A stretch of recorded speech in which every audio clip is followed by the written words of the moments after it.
بسم الله الرحمن الرحیم. یو ورور پوښتنه کړې ده، وایي ټول په دې پوهېږي چې د بنده حق خوړل حرام دي، او که څوک په امتحان کې نقل وکړي دا هم د بنده حق دی. نو که چیرې یو کس داسې امتحان ته داخلیږي چې په هغې کې ټول صنف نقل کوي،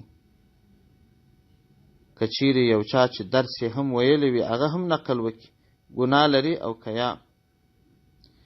د دغه ورور د پوښتنې په جواب کې باید ووایم چې په امتحان کې نقل کول سره د دې چې تزویر دی، درواغ هم دی، سره د دې چې د یو چا حق خوړل دی، درواغ هم دی، د معاهدې مخالفت هم دی.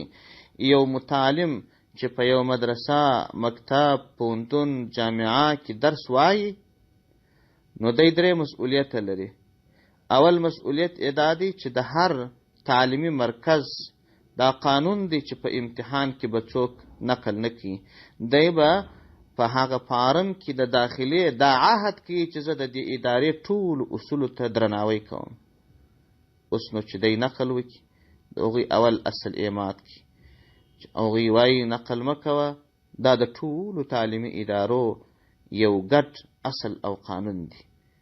په وعده یې وفا ونه کړل. یاو دوهم دا چې استاد د ده څخه د هغه حقیقي استعداد چې په ده کې سته وایي هغه څرګند که د درواغ وویل، د بل چا استعداد یې ورته ښکاره کړي.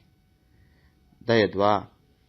درېیمه خبره دا ده چې امتحان لکه ظاهري چې د کامیابۍ او ناکامۍ دپاره یو لیست لري، معنوي یو اعزاز هم پکښې شته. د یو چا چې نمبرې ډېرې وي هغه په دې تعلیمي قانون د اعزاز څښتن زیات وي تر هغه چا چې نمبرې یې کم وي.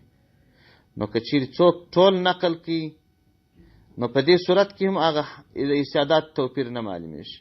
که یو نقل کوي هغه هم د استعداد والا عزت دی په تزویر یا په اختلاس دا له منځه وړي یا هغه متضرره کوي.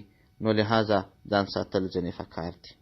السلام علیکم ورحمة الله وبرکاته.